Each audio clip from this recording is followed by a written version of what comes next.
Hello সবাইকে, welcome back to my channel. তো আজকে আবারও তোমাদের সঙ্গে একটা কলকা শেয়ার করছি। একটু ডিফারেন্ট করার চেষ্টা করেছি, তোমরা জানিও ডিফারেন্ট হয়েছে কি না। আর অনেকে না, আমার একটা সাবস্ক্রাইবার আমাকে জিজ্ঞাসা করেছিল যে আমি কী কালার ইউজ করি। তো আমি তাকে কমেন্টে তো অবশ্যই জানিয়েছি, কিন্তু আমার মনে হলো এই ভিডিওটাতে আমি আবারও আরেকবার বলে দিই। তো আমি এই যে বেস কালারটা দেখতে পাচ্ছ, এটা হোয়াইট অ্যান্ড গোল্ডেন ইয়েলো, সেই দুটো কালার মিক্স করে এই ধরনের বেসটা ক্রিয়েট করে নিই। এইবার দেখো, অনেকে জানতে চাইবে যে গোল্ডেন ইয়েলোর রেশিও কতটা বা কী। তো ওরকম কোনো ব্যাপার নেই, তুমি তোমার পছন্দ মতো নাও। আমি আমার পছন্দ মতোই, মানে যতক্ষণ না আসে ততক্ষণ ইয়েলো আর হোয়াইট মিক্স করি। তো এটার এক্স্যাক্টলি রেশিও সত্যি কথা বলতে আমিও জানি না। আর অনেকে বলতে পারো যে রেডিমেড ফ্লেশ টেন্ট বা পিচ কালার, এই ধরনের কালার তো পাওয়া যায়, সেগুলো কেন ইউজ করি না। তো সেটা ইউজ না করার কারণটা হচ্ছে, অনেকেই যারা ফেয়ার স্কিন টোন হয় তাদের ক্ষেত্রে না, যদি আমরা ওই ফ্লেশ টিন্ট বা ওই পিচ ওই কালারগুলো ইউজ করি না, তো সেক্ষেত্রে ভালো বোঝা যায় না।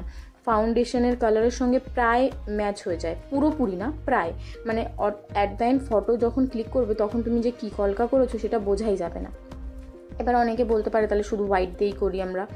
হ্যাঁ, হোয়াইট দিয়ে অবশ্যই করতে পারো, কিন্তু হোয়াইট দিয়ে করে কি তুমি আবার হোয়াইট দিয়ে হাইলাইট করতে পারবে? তখন কিন্তু তোমার কাছে একটাই অপশান থাকবে, মারুন কালার। তো আমার মনে হয় সেই জন্য মানে আমি পার্সোনালি প্রেফার করি বেসটাকে অফ হোয়াইট রেখে তারপর হোয়াইট দিয়ে হাইলাইট করি। তো এখানে দেখতে পাচ্ছ আমার এই যে বেসটা, এটা একটু বেশি ইয়েলিশ লাগছে।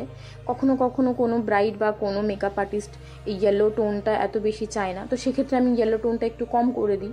তো সেটা ডিপেন্ড করছে ক্লায়েন্টের উপরে, ক্লায়েন্টের চয়েস কি সেই উপরে। কিন্তু আমি বেসটা সবসময় হোয়াইটের সঙ্গে ইয়েলো মিক্স করেই রাখি, সে সামান্য করি আর বেশি করি, তারপরে হোয়াইট দিয়ে হাইলাইট করি। তাহলে আমার যেন মনে হয় যেন জিনিসটা দেখতে বেশি ভালো লাগছে।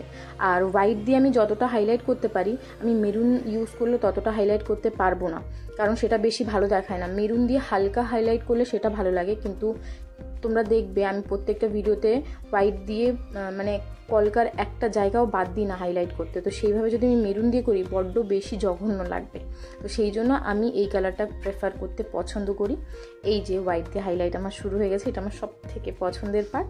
তো তোমরা জানিও তোমরা কী ধরনের ভিডিও দেখতে চাও, তোমাদের কী কোয়ারিজ আছে, আমি অবশ্যই সেটা তোমাদের সঙ্গে শেয়ার করার চেষ্টা করব। আজকের ভিডিও থেকে এইটুকুই। Please like, share and subscribe my channel যদি তোমাদের ভালো লাগে তাহলেই। And thanks for watching the video.